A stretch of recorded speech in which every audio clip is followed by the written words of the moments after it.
Meanwhile, Jean Jinyu was receiving envoys from the Dream Maze and two others. As for the reason for the meeting, it was to discuss defending against the invasion of deep-level lords. Hearing this, Jean Jinyu showed disdain. You haven't already set a trap waiting for me to fall in, have you? However, his reactions seemed to be within the envoy's expectations. Master, it has been discovered that there are only 5 combat units inside the Garura maze, namely 1 hero class and 4 ordinary warriors. They quickly spoke up before this situation arose. The prosperity of the Garrow maze did indeed make us uneasy. We were indeed looking for strategies to deal with the Garrow maze. But now we hope Your Excellency can set aside prejudices and discuss enemy policies with us. After speaking, they pulled out a scroll with a meeting address already marked. It was an open area near the swamp maze. After seeing off these envoys, Jean Jinyu prepared to go out as he had promised the envoys he would attend. But before that, he had to probe the situation and gather some intelligence. He never fought unprepared battles. Moreover, these 3 mazes might be setting a trap for him. As for the source of intelligence, of course, he would inquire with a black market organization.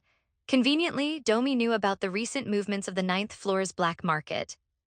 After all, the black market organization was busy with construction, trying to restore the undead maze. Domi was naturally paying attention to this matter. With the direction, Jean Jinyu didn't want to delay further. He completely ignored Domi's suggestion to bring more people. The scene changes. The black market representative was looking rarely. At the uninvited Jean Jinyu, he was really worried this big shot would obstruct the construction. After all, this big shot had a record of doing so. He had once prevented them from rebuilding the Flood Dragon Palace.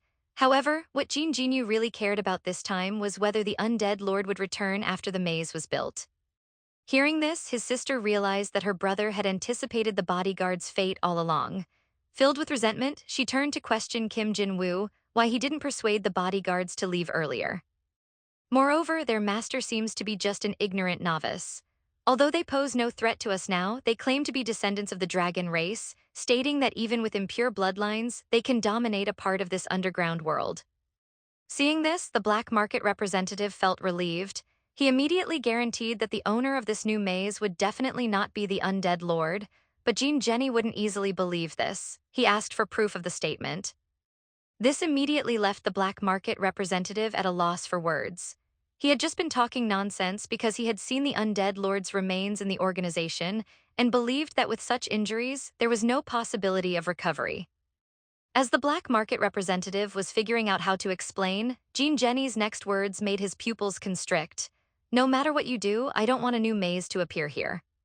Indeed, what the black market feared had happened. He hurriedly tried to persuade Jean Jinyu. However, Jean Jinyu was unyielding. According to the original agreement, he had only agreed to hand over the undead lord and the maze's core. He hadn't agreed to anything else. Seeing this, the black market representative had to use delaying tactics. He told Jean Jinyu not to worry, saying that his organization was rebuilding the undead maze. Only to maintain the ecological balance of the 9th floor, and at present it was just basic repairs. They wouldn't be building a maze here in the short term. As Your Excellency has observed, this construction is mainly for repair. This nearly shattered maze core. The black market organization had gone to great lengths for this and consume a lot of resources. Now is the critical stage of core repair. It must not be moved carelessly. Unexpectedly, before the black market representative finished speaking, Jean Jinyu appeared before him holding the core. This black-robed brother was somewhat sowing discord. Sure enough, the giant beast on the seat was angered and let out a low roar, ordering the black-robed figure to organize another group of monsters to attack. Jean Jinyu looked very innocent. As for the black market representative's face, it instantly turned like this. The next second, a piercing wail echoed across this undead wasteland. In contrast, the instigator looked indifferent, telling the black market representative not to panic. Couldn't they just rebuild one and be done with it? But his words made things worse. As soon as he said this, the black market representative immediately cried out. If it were that simple, the black market wouldn't be in such disarray. However, Jean Jinyu had already thought of a solution for him. Jean Jinyu had once promised to help the test board tribe move to the 9th floor. At that time, a space would be freed up on the 8th floor. These words immediately gave the black market representative a glimmer of hope, but the next second his face darkened again. The maze core was destroyed. An empty maze would be useless. This time, it was Jean Jinyu's turn to be confused. Were maze cores really that rare? Even the black market organization that operated throughout the underground world didn't have one.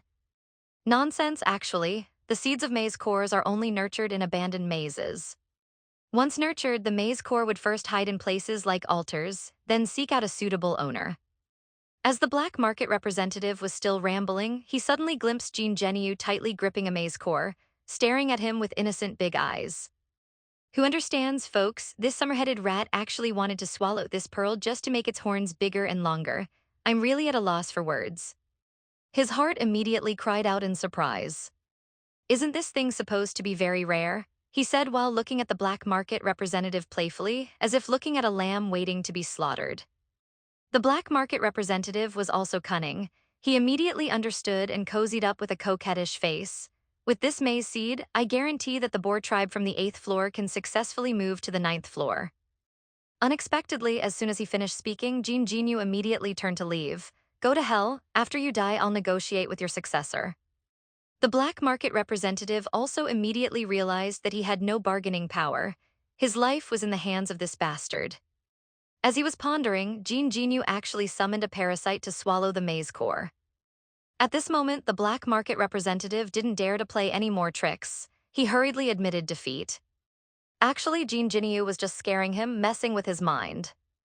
Only in this way could he easily control the negotiations. Seeing that the matter was ripe, he finally spoke out his conditions. First, he confirmed with the black market representative whether the news about the 10th floor nobles invading the 9th floor was true. As expected, the final outcome could only be this life and death effect. After the battle, the control system quickly compiled the data. He also revealed the situation of those 3 mazes, inviting him to a round-table conference because of this matter. However, after hearing this question, the black market representative looked skeptical because, according to his knowledge, the nobles of the 10th floor had long lost their fighting spirit, and it shifted their focus to boring comparisons of wealth and showing off. If that's the case, those 3 were really lying. That being so, why did those 3 set up such an obvious trap? To this, the black market representative gave a strange view. That is, they might be under external pressure. This immediately piqued Jean Genu's interest. According to the black market representative, most of the nobles on the 10th floor have close connections with a great noble from a deeper level. Speaking of this great noble, the black market representative's heart was pounding. He led Jean Genu to a corner before whispering. That great noble is the Earl of the Parthenon Temple on the 11th floor. This name, Jean Genu had heard this name for the first time, but what did this matter have to do with this Earl? Seeing Jean Genu still clueless, the black market representative could only scratch his head and continue to reveal information. You might not know him, but you definitely know his arch-enemy, Earl Tawali. Hearing this from the black market representative, Jean Geniu immediately thought of the Iron Giant, Earl Tawali. Moreover, he had another identity, that is the former master of the vampire Angela. But he became even more confused. What kind of relationship did these nobles have with the 9th floor? The man acted erratically, not following common sense at all. He actually wanted to use the maze core in his hand to probe information about 3 opponents from the black market representative. Unfortunately, because the horn rats were too weak, Kim Jin-woo didn't receive any substantial rewards. Yet he inadvertently uncovered a shocking secret. Continuing from the previous episode, what kind of relationship did the 10th floor nobles have with the 9th floor? Why did they all want to invade the 9th floor? It seemed that there was also a subtle push from 2 Abyss Earls behind this. Just as Jean Geniu was puzzled, he caught sight of the black market representative hesitating to speak. He immediately couldn't help but scold. If you have something to say, spit it out. Don't make me dismantle your maze right now. Frightened, the black market representative hurriedly spoke. Actually, the story about your excellency in the Gala maze has been widely circulated in the underground world. After all, it's inconceivable that an unknown rookie could defeat the Flood Spirit King who had dominated the area, within 3 months of encountering the maze. If the black market representative hadn't been hiding nearby, immersed in watching the drama unfold, he wouldn't have believed such a thing could happen even if you killed him. Seeing the black market representative going off topic, Jean Geniu immediately gave him a fierce glare. This made the black market representative straighten up to sum up after slaying the Flood Dragon King. Your Excellency gained the recognition of a certain deep-level noble who granted you a noble title. This aroused even more curiosity about your identity. However, what surprised everyone the most was that Earl Tolly from the 11th floor visited your gala maze at this time, then, under your excellency's leadership, the gala maze. Instead, due to the tactical arrangement of the front and rear pincer attack, his charm value increased slightly. He was awarded the title of Junior Commander. Once again mobilized all its forces and defeated the Undead Lord, taking control of half of the 9th floor in one fell swoop. At this point, the black market representative suddenly changed the subject. After the series of events, all the rumors about your excellency formed a complete closed loop. So how would the Earl of the Parthenon Temple on the 11th floor think about this? At this point, Jean Genu finally understood the general outline of the situation. In other words, everyone believed that the reason for the Gala Maze's continuous victories was because of the support from Earl Tuali of the 11th floor behind the scenes. It was precisely because of such rumors that Earl Tuali's enemies took notice of Jean Genu's existence. And most of the nobles entrenched on the 10th floor were Earl to all these enemies. That's why the 10th floor nobles made plans to invade the 9th floor. But for Jean Genu, this was an undeserved disaster.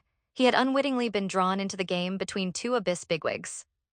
If this was the case, he didn't have much time left, because on the 9th floor there were still a few maze forces that hadn't been cleared out. His anxious appearance moved the black market representative to sympathy. He said there were actually two pieces of good news. First, the other mazes on the 9th floor didn't know that this invasion was targeting the Gala maze, because Earl Twali, in order to conceal his tracks, had killed his way through, leaving no survivors along the way. Mentioning this also reminded Jean Genu of when he nearly died at the hands of that patrol team he had forcefully killed. This battle also sounded an alarm in Kim Jin-woo's heart. He was even quite grateful that his first opponent was this group of weak horn rats. Of course, they didn't leave without a trace. So the 9th floor came to the conclusion that Abyss nobles were preparing to invade the 9th floor.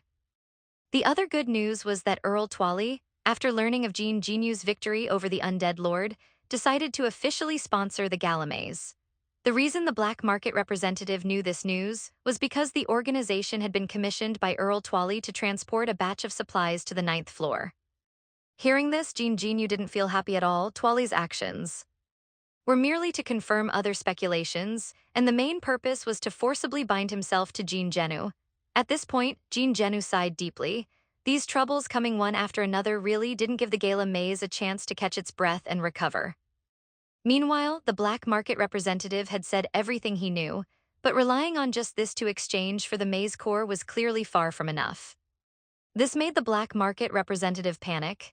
If he couldn't complete the task assigned by the organization, his life would surely be forfeit. Seeing this, Jean Genu didn't mind continuing to exploit him. Now they were in the same boat. Then Jean Genu made another request. He wanted to be arranged to blend into the merchant caravan, go down to the 10th floor and scout out the situation of those nobles. Back at the Gala Maze, when everyone learned that Jean Genu would disguise himself and go alone to the 10th floor, they all tried to dissuade him. Lisa, who had just recovered from severe injuries, even offered to go in his place. After all, this journey was extremely dangerous. In the end, even Angela tried to persuade him because she knew there were many monsters there that could easily see through any amateur disguise. The Garura Maze was located in the geyser area, surely surrounded by powerful enemies. Originally, he wanted to hide and develop, then slowly show his fangs. Moreover, there were many mercenaries specializing in robbery roaming around. But Jean Genu had made up his mind. Besides, he knew this journey would definitely be perilous. He was even more unwilling to let his subordinates take such risks. The Galamis couldn't always rely on luck to win. They argued like this for a long time. In the end, Jean Genu could only pretend to be angry and walk away, leaving everyone looking at each other in bewilderment. Actually, Jean Genu understood their concerns very well and knew that no matter how powerful the Gala Maze was, if he died, everything would be over. However, he had to obtain accurate first-hand information about the enemy. He couldn't rely on hearsay and respond hastily. So as the Lord of Gala, he must always fight on the front lines. Such a pressing situation made him extremely anxious at the moment. Unexpectedly, Huang Long suddenly called out to him from behind. This made Jean Genu frown about to get angry, but he was overthinking it. The carefree Huang Long was just there to deliver a message. He said there was a hero-class mercenary calling himself Zack waiting outside, a hero-class mercenary. This piqued Jean Genu's interest. On the other side, in the square in front of the Gala Maze, Cunian was leading a team surrounding a tall figure. It was he who had knocked on the door asking to see Jean Genu. but this guy seemed to have quite a temper. He was pointing at Cunian, who was blocking his way and shouting loudly. But no matter how much he shouted, Cunian still firmly blocked his way, not budging an inch. But his mouth wasn't idle either. He said, "You say you're a knight, but where's your mouth?" When Cunian asked this, Zack's expression immediately changed, then he looked embarrassed. Who knew that now with the appearance of the Amaze core, the existence of the Garora Amaze was exposed. He stammered, unable to speak for a long time. Just then Jinjinyu also arrived at the square. Zack immediately looked delighted. An unexpected scene occurred. This guy actually proposed a duel with Jinjinyu. If he lost, he would submit to Jinjinyu and become a sword. Taking advantage of this interval, Jinjinyu switched to calculation mode and started scanning Zack. In an instant, he had a comparison of Zack. This guy's strength was indeed at the hero level, but not much stronger than Cunian, although it was a time of need from manpower. He certainly wouldn't recruit anyone randomly before clarifying their background. However, from this guy's tall figure and the armor he wore, he already had a vague guess in his mind. So he spoke directly, asking, "How did you, a soldier of Earl to Ali, think of coming here to seek amusement?" Unexpectedly, as soon as he finished speaking, Zack removed the armor covering his face, revealing his angry and distorted expression. He shouted loudly, "Don't mention that name in front of me. I wish I could tear him to pieces." Who would have thought that this uncle with a grief-stricken face, his actual true identity, was the infamous Headless Knight? Seeing Zack's angry reaction, which didn't seem to be fake, Jinjinyu decided to follow this lead and explore the reason behind it. As he had guessed earlier before coming here, Zack was indeed one of the Iron Knights under Earl Tawali. This made Kim Jin-woo inexplicably anxious. He had to develop and become stronger quickly. With a series of orders he issued, the entire maze immediately began to operate in an orderly manner. And according to Zack, he left voluntarily because he hated Earl Tuali. It seemed there was more to this story, but then again, Zack really thought that with this abrupt reason, the Gala maze would accept him. As expected, Jinjinyu immediately said with a gloomy face on the 10th floor. "There are several powerful nobles who are enemies of Earl Tawali. Why come all the way to the 9th floor? Back when that old fox Tawali came alone through the 10th floor to find me on the 9th, I thought he was just bored and taking a stroll. It wasn't until recently, when someone pointed it out, that I realized Earl Tawali's series of encounters at that time were to deprive me of my choices. Now he sends you here to repeat the trick. Is he planning to gradually infiltrate my gala maze?" Hearing this, Zack's expression changed dramatically. He wanted to explain, but couldn't say a word. The atmosphere between the two sides became tense on the verge of conflict. The next second, Zack's aura suddenly spiked. He threw away his long sword and took a stance. It seemed he wasn't going to reveal his true purpose. Seeing this, Jinjen used to stop talking. He stepped forward while drawing his sword. At this moment, he had already decided to kill Zack. At this point, Kim Jin-woo no longer concealed the truth. The sudden appearance of that injured ramhorn monster meant that it was being hunted by another group of monsters. If I had wasted time trying to convince the bodyguards then, we probably would all have died there. At the same time, he had many plans that needed to be improved and constructed. Because with a big battle approaching, he couldn't leave any regrets for the maze. In a flash, he leaped up and pounced towards Zack. Zack's aura also exploded. With a swing of the sword, Zack's head fell. Unexpectedly, Zack's body didn't fall. Instead, an eerie soul light emerged from the severed neck. He suddenly turned around, wanting to. Fortunately, Jinjinyu instantly activated the parasitic mode, blocking the fatal strike. But at this moment, his heart was extremely shocked. This guy was clearly beheaded. How is he not dead? Just then, Zack's voice came to his ears, as expected of the rumored undefeated princess. "Also, can you ask those mice watching the show to put my head back on? I have to say, this scene is indescribably bizarre." However, what's more interesting is that this guy was desperately stretching out his tongue, trying to inch towards his body. Unexpectedly, the next second he felt dizzy. Angela, with a face full of blood, picked up the head with both hands. She even kneaded it a few times with some familiarity. This familiar behavior made Jinjinyu a bit confused, and indeed it was so. Both of them had stayed under Earl Zack before. Angela also briefly explained Zack's background. He was actually a high-level undead known to people as the Headless Knight. Jinjinyu knew little about Headless Knights. They always rode undead horses wandering through various layers of the underground world, but they were different from undead like Lick Lords. But all of these required a large number of gems. However, the gems collected from plants and mineral veins were far from enough. Suddenly an idea struck him. He remembered the foot in his hand. Lick Lords were created from floating souls, while Headless Knights inherited their bodies and souls after death. Angela's explanation left Jinjenu somewhat confused. He couldn't help but ask if a soldier dies in battle and immediately transforms. Can they become an undead like Zack? Regarding this question, Angela pondered for a moment before giving an answer.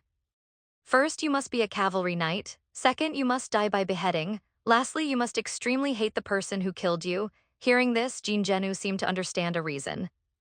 So Zack hates Earl Tawali because he was killed by him. At this time, Zack finally found his head. He also confirmed Jinjenu's guests. In his previous life, he was a mercenary wandering in the maze. But during one mission, the leader of his mercenary group unexpectedly inherited a new maze. After some discussion, or perhaps tired of their wandering life, they unanimously decided to stay and develop this maze. So they took out the velvet gems they had accumulated over the years and began upgrading the maze. This gave them more combat power, allowing them to repeatedly defeat invading enemies. In just 1 year, they raised the maze to level 7, making their name known throughout the underground world. As Zack spoke of this, he couldn't help but show a proud expression. At that time, he thought the leader would be granted a noble title and lead them to settle on the 11th floor. Perhaps he could get some money from the shady merchant to buy gems. Unexpectedly, when he came to the shady merchant, he was met with a cold reception. But unexpectedly, at the height of their success, Earl Tual he suddenly led a large army to their doorstep. This 100-meter-tall iron giant, coveting to slay thousands with one sword. Continuing from the previous episode with Zack's recollection that buried past resurfaced again. "Zack, are you afraid?" A voice beside him interrupted Zack's thoughts. This person was Kree, the leader of the mercenary group and their maze lord. At this moment, Kree sensed everyone's low spirits and tried to ease the pre-battle tension with a joke, but everyone's mood didn't relax because of this. Because not far away, that 100-meter-tall giant gave an overwhelmingly strong sense of oppression. It's no exaggeration to say that most people's legs were still slightly trembling. However, the reassuring Kree knew that at this moment he must boost morale. "Listen up, everyone. Our enemy is the Iron Giant Earl Tawali and his personally led Iron Blood Knight Order.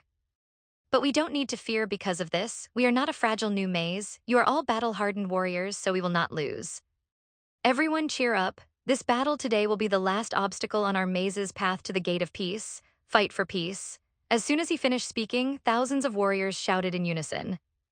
Because the foot wasn't of much value, the purchase price wasn't ideal. With no choice, he had to ask the shady merchant again about news of the Hellspider. The battle instantly reached its peak. With a roar, thousands of people trembled. Like a tide, they rushed madly towards the enemy. On the other side, the Iron Giant at the front of the formation also made a move. His right hand grasped at the air, and immediately the surrounding huge rocks were manipulated by an invisible force, gathering in his virtual hand. In an instant, an 88-meter stone sword condensed in his hand. The soldiers who were originally standing around him all knelt down at this moment. The next second, Earl Tawali's figure suddenly tilted, and a giant sword in his hand was swung accordingly. A terrifying sword light, like divine punishment, instantly swept across the entire battlefield. At this moment, no words could describe the shock in Zack's heart. He only felt countless comrades like weeds vanishing in a dust before his eyes. Just as he was about to be annihilated by this force, Kree suddenly appeared in front of him, holding 2 silent ones he had saved. Zack quickly lied down and played dead. "I can't hold on much longer. I'm sorry I couldn't take care of everyone." As soon as he finished speaking, Kree gathered his last bit of energy to wait for the whole world. However, with just one attack, Kree's body shattered and dispersed in the air. Along with it, their once cherished beautiful vision also dissipated. He was told that the first advanced team to conquer the Hellspider had already set out, and if he wanted to join now, he would need to provide proof of his level to join the main force. After an unknown amount of time, Zack suddenly woke up. He found himself covered in wounds with his thigh crushed by debris. Suddenly, as if remembering something, he looked around frantically. When he found that his 2 companions were still alive, his anxious heart finally eased a little. But clearly, his companions' injuries were not optimistic. Realizing this, Zack could only struggle to use his hands to crawl towards a pinch by inch. He didn't want to see any more comrades die before him. Meanwhile, Heya, the commander of the Iron Blood Knight Order, was reporting the battle situation to Earl Tawali. Except for a few stragglers, all others had been completely annihilated. A moment later, a voice came from behind that cold iron mask. Since they were once mercenaries, let's be merciful to them. These words made Zack's expression serious, as if he saw hope for survival. On the other side, the less injured companion had barely managed to sit up. The next instant, he was stabbed to death by a figure descending from the sky. The gushing blood almost blurred Zack's vision. The sudden scene made him repeatedly feign death. He looked at Heyo with a dazed expression. "Young man, what's your level? If it's enough, I have connections and can apply for a spot for you." Just as Heyo was about to strike, Zack's roar made him pause, but he only gave Zack an indifferent glance. The successive tragic deaths of his companions filled Zack's heart with grief and anger. Why do I have to be like this? Is this what you call mercy? However, his action immediately drew Earl to all his attention. "Since you're the only survivor here, let's have a talk." As he spoke, the giant figure slowly descended amidst Zack's angry shouts. Slowly settling down, full of grief and anger, Zack really couldn't understand. Why would Earl Tawali, with such formidable strength, destroy their small, weak maze? There was no grudge between them, and their maze didn't have any enviable wealth or resources. "I just wanted to show respect, Earl," to all he said. This irrelevant answer suddenly left Zack speechless, but after hesitating for a moment, he still roared out his final question: "Why did you launch this massacre?" "Originally, I had some expectations for your so-called invincible maze. But now I see you're just a bunch of rabble amounting to nothing. You dare to bare your fangs at everyone without knowing your own strength. Since you were sincerely seeking death, this outcome is the supreme mercy I bestow upon you. I allow you to thank me for my mercy." The knight's grief and resentment before death transformed him into a headless knight feeding on hatred. In this underground world where the strong prey on the weak, weakness is a sin, so even if annihilated, one should be grateful. "You old geyser, you've done a background check on me. You should know my level." Actually, Kim Jinwoo himself wasn't clear about this question. Hearing Earl to all his absurd and hypocritical words, it seemed reasonable at first, but on second thought. The scene of his companions' tragic deaths turned into a surge of grief and anger, shattering Zack's rationality. "Since you want gratitude, I'll grant it to you." Saying this, his palms suddenly exerted force. His fingers immediately sank deep into the stone. Unexpectedly, as Earl to all his fingers moved slightly, a sudden whooshing sound rang out. How boring, another brute who can't even control his emotions. Heya beside him was already accustomed to such scenes, but after just a few steps, a terrifying aura suddenly burst out behind Heya. It seemed to be nurturing something within. "In your eyes, we were just a group of weak puppets, but we shared joys and sorrows, striving to survive in this perilous underground world. It was your appearance that ruined everything. And I thought, oh, my hatred for you will be eternal." Suddenly, Earl Tawali raised both hands, and several huge rocks immediately flew over, firmly suspending Zack in the air. He only knew that he was born and raised on the 12th floor of the underground, belonging to a maze ruled by a Duke-level monster. In desperation, Zack bit down on his long sword, then removed his head and threw it with all his might. This seemed to be a new skill unlocked after becoming a headless knight. Indeed, this move with low damage but high insult put Earl Tawali into a momentary daze. Until the head flew right in front of his eyes, only then did he manipulate the huge force to block the head. Looking at these two stones before him, Earl Tawali was also thoughtful. In all the great battles he had participated in, such a situation had never occurred before. He didn't expect Zack to harbor such great resentment towards him, to become an undead feeding on hatred after death. But then he thought it wasn't worth fearing, because most undead transformed by hatred ultimately fail to realize their wish for revenge. Instead, they direct their hateful rage towards everything they see, gradually losing their sanity in the process. Thinking of this, Earl Tawali suddenly became interested. He had Heya take Zack away, instructing to train him rigorously to make Zack a member of the Iron Blood Knights. Heya was puzzled by Earl Tawali's arrangement. Then Earl Tawali rarely explained to Heya the intention behind this arrangement. Such an interesting trophy. Naturally, he wanted to keep it around for amusement. So from that day on, Zack was incorporated into the Knight Order, but all he could think about was how to get revenge. The shady merchant was stunned, unable to hide the shock on his face. "The 12th floor, you might be the highest-level underground castle in the whole country." Upon hearing this, Jin Genu became even more interested. He thought these two must have had quite an exciting time. However, Zack's reply disappointed him greatly. He didn't expect Zack couldn't even beat the weakest knight in the order, let alone harm Earl Tawali. He spent every day cycling between resistance and being beaten. Hearing this, Jin Jinyu's heart trembled. Goodness, this guy was too miserable. But then he realized something was off. Zack was at least a hero-level knight. How could he be so incompetent? At this moment, Angela beside him confirmed Zack's words. Indeed, every Iron Blood Knight's strength was at hero level or above, and there were hundreds of them. This statement immediately shocked Jin Jinyu, breaking out in a cold sweat. Earl to Ali's strength was already terrifying enough, but to think his subordinates were also so formidable. As Jin Jinyu was pondering, Angela also voiced his doubts at this time. If he sincerely wanted to join, why didn't he directly state his intentions instead of staging this duel?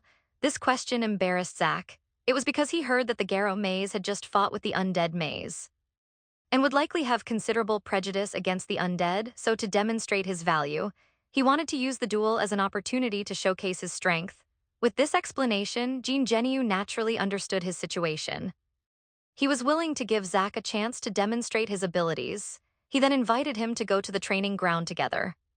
Seemingly sensing Jin Jinya's goodwill, this weather knight with a face full of wrinkles couldn't help but brighten up. He quickly followed Jin Jinya's pace. Inwardly, he also decided to seize this interview opportunity at all costs. Even if it meant taking off his head to use as a weapon, originally infamous as the Headless Knight, he insisted on dismounting to compete with others. The merchant's reaction filled Kim Jin-woo with confusion. What's the big deal about the 12th floor? The result was a peaceful end out of sympathy for Zack. Jin Genius gave Zack this chance to demonstrate his abilities. As soon as they entered the arena, Zack eagerly showed off his skills. The aura around him suddenly surged, but he found that Jin Jinyu hadn't even drawn his sword. It seemed he intended to fight barehanded. Feeling insulted, Zack's fighting spirit suddenly surged. However, Jin Jinyu was indeed going easy on him. After all, earlier Zack couldn't even withstand one of his strikes. Of course, he hadn't been careless either, already switching to parasitic mode, attaching shoulder blades to his arms.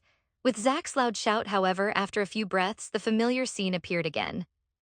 Regarding this result, Zack still stubbornly insisted, stating that as a knight without his mount, it meant he couldn't fully demonstrate his combat prowess. Hearing this, Jin Jinyu was skeptical. He wondered why Earl Tawali didn't think of providing Zack with a mount when he first recruited him as a knight. Actually, this wasn't Earl Tawali's fault. It was because of the special attributes of undead knights. They simply couldn't use living creatures as mounts. If they were to ride, it could only be on undead beasts. This was quite problematic. In the underground world, two-legged undead were easy to find, but four-legged ones had never been seen before. As they were discussing this, the undead lord who had been eavesdropping was full of contempt for them. He was later adopted by Suji's family because he lived in the underground maze as a child. However, at this moment, the rich kid who had been randomly filming with his camcorder, he noticed blood dripping onto his shoes. Why such a fuss? Because in his view, creating an undead horse was as simple as breathing. At this point, Angela suggested contacting the Black Market Organization. If they could keep the undead lord alive, they could force him to create an undead mount through threats. Upon hearing this, the undead lord was furious. He'd rather die than do it for them. Unexpectedly, Jin Zheniao, who also heard this, immediately rejected the proposal. In his view, even if the undead lord was alive, his method of creating chimeras was extremely crude. It was merely a simple assembly of corpse parts. Moreover, the chimeras created had no self-awareness. Such a creature couldn't cooperate effectively with a knight in battle, but he couldn't deny the undead lord's intelligence. He could only say that this guy was indeed clever but lacked talent. However, these words infuriated the undead lord, stirring up his competitive spirit. He secretly vowed to prove himself to slap Jin Jinyu in the face.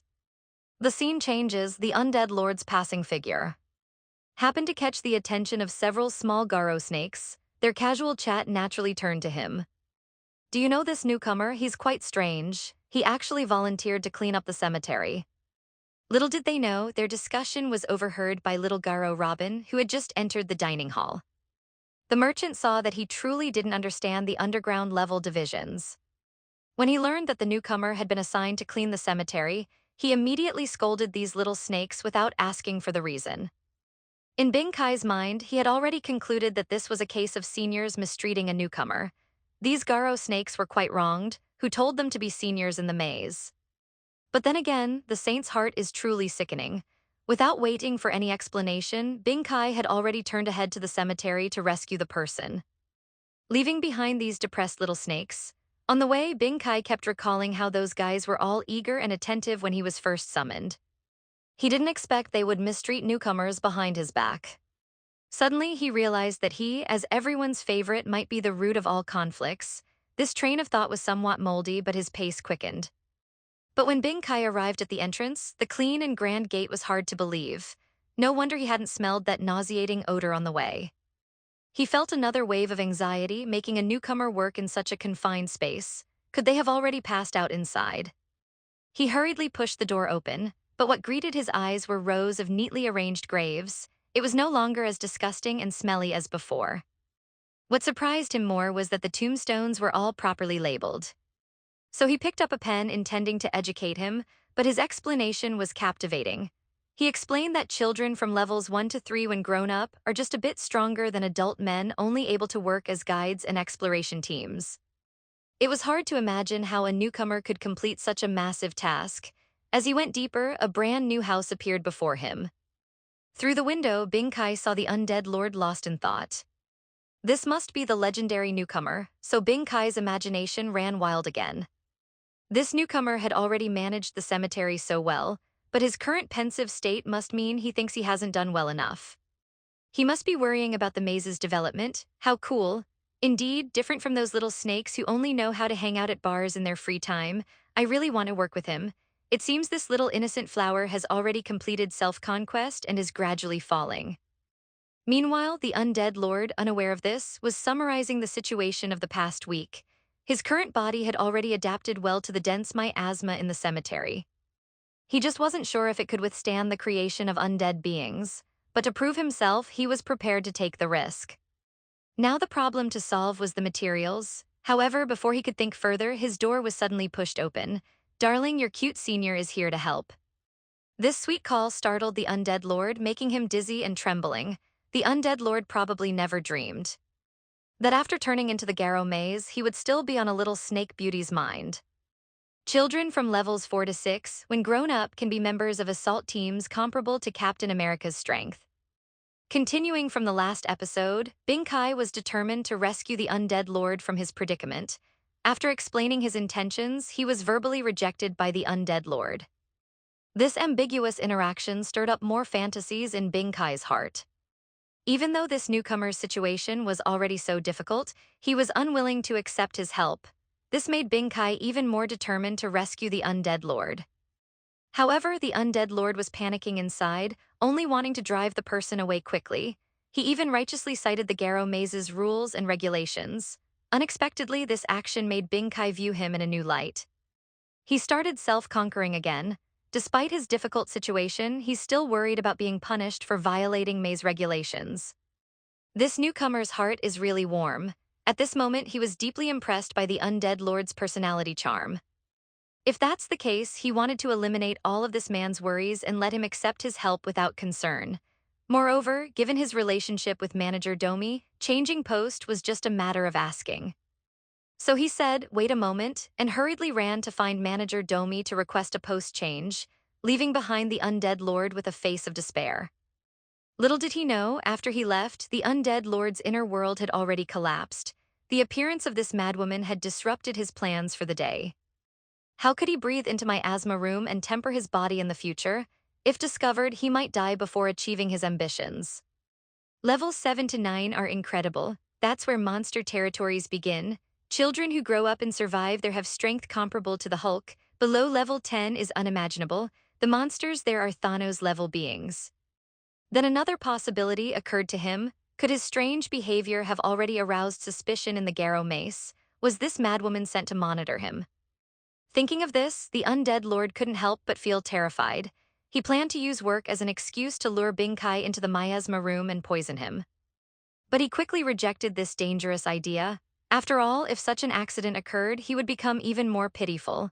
The best plan was still to wait and see, but he couldn't delay his cultivation. He must dig a secret passage from his residence to the miasma room today. Early the next morning, Bing Kai and Dee came with a necklace, announcing that from today, he would work in the cemetery and even eat and live together. His shy glance happened to meet the undead lord's lifeless eyes, making him even more embarrassed. Although the atmosphere was a bit ambiguous, Bing Kai still conveyed the message from Manager Domi. One of the points mentioned, after meals, there would be a 1 hour period of private time that couldn't be disturbed. However, this rule had different interpretations in their minds. The romantically inclined Bing Kai thought this hour would be their time for moonlit romance, while the undead lord believed that Bing Kai, as his monitor, would use this time to secretly investigate his background. In a moment, the undead lord had already formed a plan. He decided to assign Bing Kai the most difficult and laborious tasks, hoping to discourage him from further involvement. If this madwoman could die from overwork, that would be even better. Soon, the undead lord led Bing Kai to a pile of garbage and corpse remains several people high. Such a large workload truly frightened Bing Kai. The undead lord was satisfied seeing his shocked expression. Then he calmly said, "This is just the kitchen waste from the maze's breakfast." So far, no assault team has been able to penetrate that deep. Simply put, children from deeper levels, in terms of strength, speed, or other aspects, have special abilities unlike normal people. What we need to do is first sort out all the useful parts, then bury the useless parts. The important thing is we must finish before lunch. Otherwise, when the kitchen waste from lunch arrives, I'm afraid there won't even be a place to stand here. Bing Kai, who was initially shocked, suddenly burst into tears. He couldn't imagine how a newcomer could complete such a complex task alone. He immediately channeled his grief and indignation into motivation. So the two of them immediately started the cleaning operation, working hard for 2 hours. Of course, most of the time, the undead lord was avoiding the difficult tasks, specifically assigning the heavy and tiring work to Bing Kai. Unexpectedly, Bing Kai accepted all tasks and the progress didn't fall behind at all. They finally managed to clean up before lunch. This result greatly exceeded the undead lord's expectations. He had thought that with such work intensity, Bing Kai probably wouldn't last even the morning. However, now it seemed that the Garo maze had gone to great lengths, actually sending an elite spy to monitor him. Just as he was secretly fuming about this, a knock on the door suddenly came. Then the one who pushed open the door was Domi, the little Garo snake delivering lunch. But when Bing Kai enthusiastically went to greet her, Domi's expression suddenly changed. The next moment, tears flowed like a fountain. "Bing Kai, why are you here? Are you two together now?" Bing Kai at some point also took on a tearful appearance. Oh, so these two were a couple. This entanglement of love and heartbreak truly made one side. Saying this, he curiously asked Kim Jinwoo if he had any special skills, like breathing fire or laser eyes. The undead lord, who inexplicably got caught in this drama, appeared calm on the surface, but inside he was cursing. These people were really going to great lengths. To make him lower his guard, they even staged this emotional love story. Fortunately, he was rational enough not to fall for it during the after-lunch rest time. Time quickly passed for another 3 days. At this moment, the black merchant was leading Jin Jinyu as promised, walking on the path to the 10th floor. This journey was bound to be dangerous. To avoid unnecessary complications, they arranged for Jin Jinyu to blend in with a merchant group on the 10th floor. So the black merchant had already informed the person in charge of the 10th floor black merchants in advance. As they were talking, they had already arrived at the agreed location. While Jin Jinyu was still unclear about the situation, the 10th floor black merchant had already come to greet them. She raised her hand and passed a booklet to him for signing, but what was this about signing? Sign what? At this moment, the embarrassed black merchant finally spoke up. "I've heard that she likes to chase stars. She seems to have admired you for a long time. Why don't you do her the honor of signing?" Jin Jinyu's journey on the 10th floor didn't seem to be going smoothly. Jin Jinyu never thought that he would have fans in the black merchant group and even be asked for an autograph. Kim Jinwoo saw him joking like this. He originally didn't want to bother, but the girl's eyes were both innocent and expected. So his heart softened and he signed his name.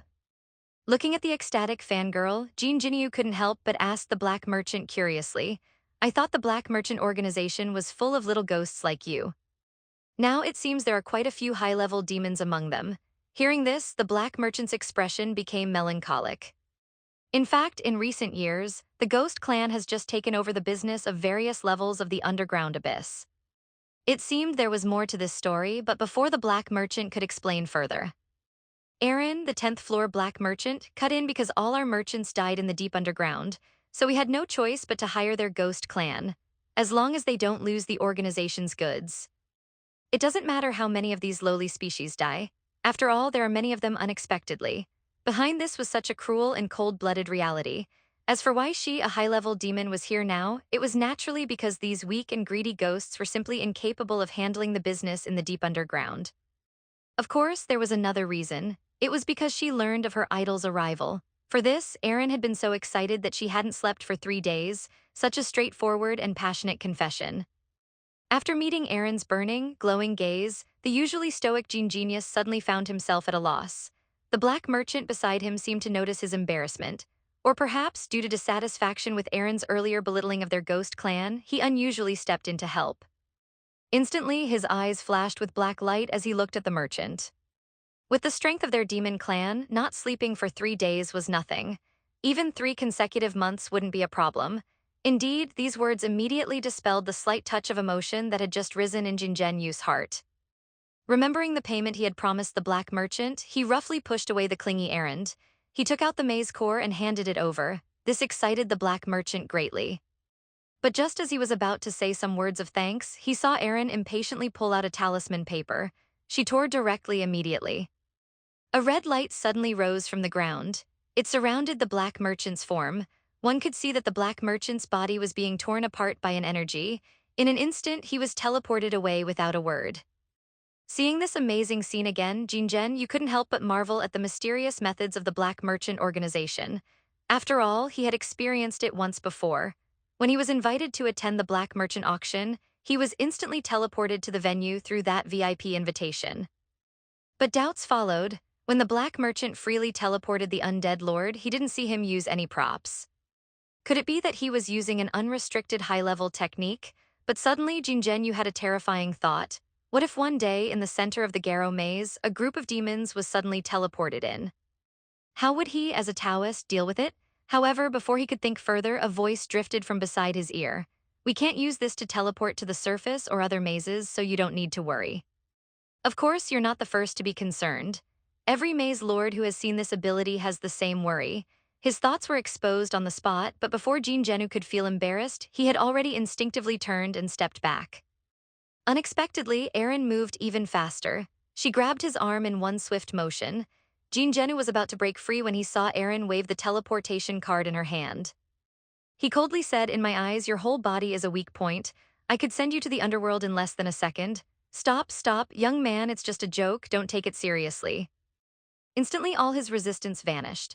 After all, he still needed Erin to take him down to the 10th floor. But did they really need to hug like this? To this, Erin had a very serious expression. This posture prevents us from being separated during teleportation, an impeccable excuse. If he hadn't experienced it before, Jin might have believed it, but he could only let her hold him.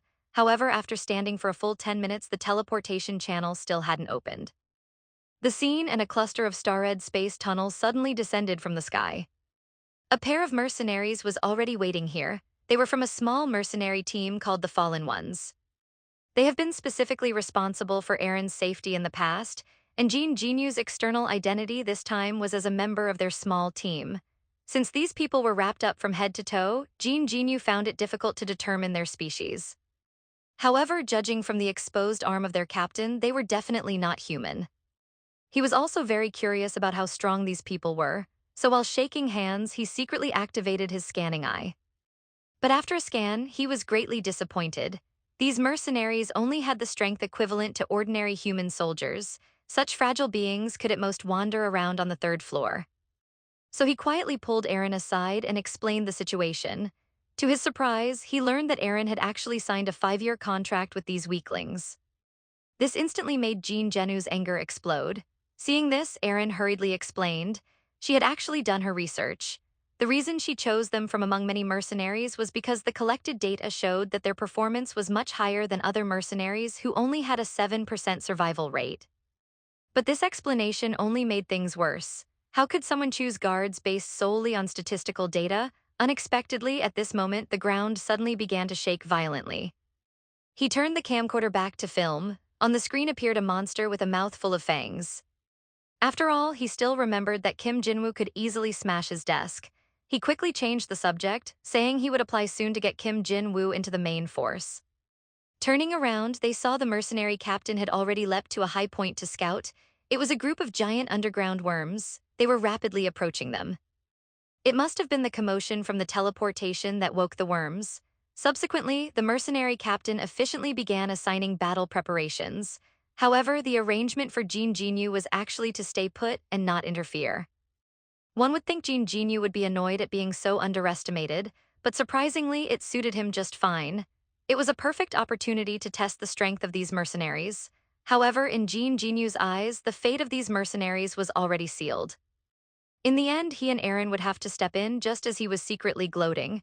He saw the mercenary captain slightly turn his head and glance at him. You rely too much on parasites. Sometimes what you see isn't the whole truth. Jin Jinyu was greatly shocked. At the same time, several underground worms had burst out of the ground. The mercenary team was already in battle formation. In the next instant, except for the healer, everyone else had flashed forward to engage the enemy. Surprisingly, it was the healer who was supposed to be support who made the first move. With a wave of the staff, the largest underground worm was pinned in midair. The pink-haired mercenary seized the opportunity, immediately forming hand seals while her eyes flashed with a rosy light. She suddenly exhaled a huge pink bubble. In the blink of an eye, it enveloped the largest underground worm. Unexpectedly, Kim Jin-woo didn't want to attract attention and only asked him to apply when the opportunity arose. The merchant didn't dare to ask more and readily agreed. A worm suddenly darted out from the side, lunging at the pink-haired mercenary. Fortunately, the big guys stepped in to save the situation. Meanwhile, Jinjen, you have been quietly observing everyone's expressions. In terms of combat skills, they weren't much different from human soldiers, but their teamwork was impeccable, allowing them to take down 2 underground worms in just 1 second. As he pondered, Aaron beside him explained the reason why this mercenary team was called the Fallen Ones. They have participated in several major battles between the underground world and humans.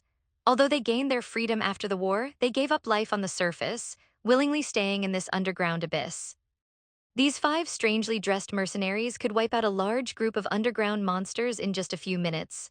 The reason they possessed such terrifying power all stem from their tragic backgrounds. Their parents were all human captives taken by monsters, so they were all born in the underground maze. These babies grew up drinking monster milk from a young age, so they awakened extraordinary powers from childhood. In the recent battle, the mercenaries' hat brim was flipped up.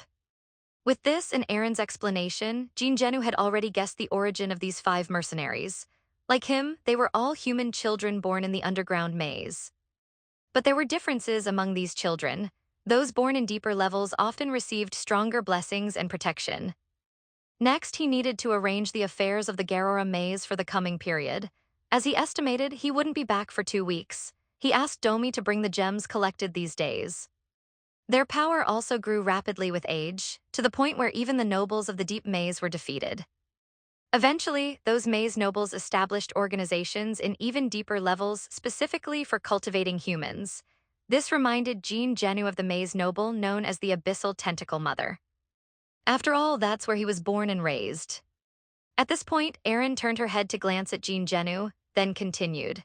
As more and more maze babies were studied, the deep nobles were surprised to discover that the blessings these children received from the underground maze were far more than they had imagined. Moreover, the harsher the environment these children grew up in, the greater their abilities became as adults. This discovery terrified the deep nobles. They believed that if humans continued to reproduce in the underground maze, one day they would be defeated by humans. So they decided, under the pretext of releasing prisoners, to expel all humans, preventing them from receiving the blessings of the underground maze. They hoped this would cause the blessed children to lose their powers. But the results were less than satisfactory. Some humans abandoned their humanity and refused to return to the surface, staying in the underground maze. So in the underground world, these people were called the Fallen Ones. Hearing this, Jin Jinyu immediately had doubts. He simply didn't believe the claim that the longer one stayed in the underground maze, the stronger they became. There must be reasons he didn't know about. Just as he was about to ask for more details, the battle on the Fallen One side had ended. He threw all the gems into the altar at once. He summoned a Garora archer, but with this ridiculous appearance, was it really not here for comedy? They were now walking towards the 2 of them. At the same time, they raised their hands to remove the masks from their faces. They began introducing themselves without prompting. I'm Li Nua, the captain of this mercenary team. The pink-haired girl is called Huijin and the blonde healer is Yujin. Then there's Zhang Yuan, responsible for damage output, and Xing in charge of reconnaissance. Then abruptly changing the subject, we've just proven our abilities. I trust you have no more doubts now. At these words, even the thick-skinned Jin Yu felt a bit embarrassed, so he didn't continue on that topic. He was now more interested in why Li Nua had given up returning to the human world on the surface. Though surprised by this, Li Nua still explained a reason. After that great battle between the two sides, thousands of human captives were released from the maze dungeons. But on the journey back to the surface, countless monsters would still emerge to hunt them. They were just children then, and with their small frames, they managed to escape the monsters' hunting time and again. Seeing this repeatedly, he gradually came to believe it was all just a deception.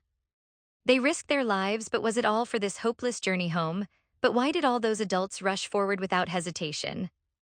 Was the scenery on the surface really as the adults described? During the day, you could see endless blue skies and white clouds. Well, since you're here, go guard the main gate. He also left 2 gems in the account for Domi for daily maintenance. And at night, the sky would turn into a vast expanse of stars.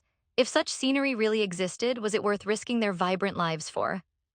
In the end, they gave up. In fact, you could say they had given up before they even started. The reason was simple. They no longer dreamed of any paradise. They had always lived in darkness. They denied the existence of a surface, so they returned to their original maze, begging the maze lord to take them in. This action made the maze lord misunderstand it as loyalty and reliability, removing their captive status. They were exceptionally recruited as soldiers. But later, their maze was destroyed in a great battle between mazes. Those who escaped by luck began their nomadic mercenary life. Jin Genyu was the first human they had seen since their release. Just as he finished speaking, Jin Genyu gestured that he came from even deeper the 12th layer. He too was young then, but he had managed to escape from hell by all means. Of course, talking about this now was meaningless. However, if Li Nua and the others were willing, he could show them the true scenery of the surface. As soon as he finished speaking, Li Nua and the others couldn't hide their shock, especially the 3 girls who started chattering and asking questions. All sorts of things they had heard about the surface when they were young. Only Li Nuel remained silent, looking down. Seeing this, Jin Yu said no more. In an instant, the space behind him shattered like a memory, opening the portal he had set up on the surface. At this time, Kim Jin-woo asked Domi, can this portal be opened and closed at will, or can its size be adjusted? In a day, Li Nuel and the others felt their eyes brightened. The next second, the scene before their eyes made them catch their breath, their pupils constricting. They weren't fallen once. They were just children who had lost their way home. The man's biggest trump card was these insects, and today he actually met humans who were also parasitized by insects. After learning about the experiences of the Fallen One mercenaries, Jin Genyu enthusiastically organized a one-day surface tour for them, allowing these children who grew up in the underground world to finally see the surface beauty they had only dreamed of. Jin Genyu saying, I've never felt such fresh air before. It's truly amazing. Yes, breathing here, I feel like even the taste is sweet. Jin Genyu silently watched their joyful expressions.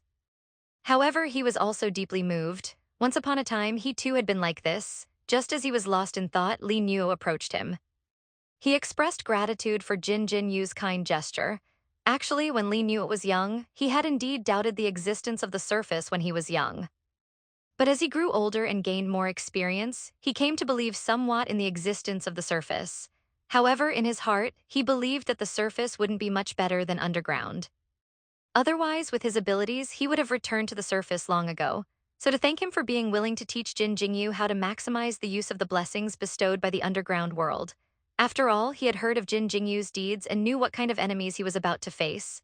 Then, ignoring Jin Jingyu's shocked expression, he began teaching Jin Jingyu on his own. The so-called blessings of the underground world actually referred to magic.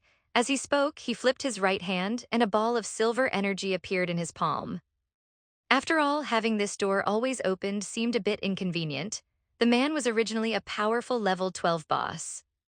This was the energy form of magic, and absorbing magic was an innate ability of all underground creatures. This included humans born underground. Moreover, the deeper a creature was born, the better it could absorb the surrounding energy and form magic within its body. However, although this was the first time Jin Jinyu had heard of these things Li Nua spoke of, it didn't affect his understanding. He also recalled that he seemed to always easily defeat other maze children born on different floors. Could it be because he was born on the 12th floor? Doubts followed. Does that mean creatures born on the same floor have similar strength? However, this question was the key point we knew all was about to address. Those creatures that originally existed in the underground world were born knowing how to use magic. It was as simple as breathing for them. Of course, strength also depended on talent, but human children born underground didn't have this growth. The magic passively absorbed into their bodies only physically strengthened them because they didn't actively use it. So what Li Nuo wanted to teach was how to efficiently use magic. Unexpectedly, Li Nuo's good intentions were met with Jin Genu's suspicion and hesitation. He insisted on having a fight first to see the truth. He had to see it to believe it. Linhua didn't seem to mind this, but required Jin Genu to use his full strength. Hearing this, Jin Genu secretly thought, when I go all out, you 10 layers below will probably be subdued.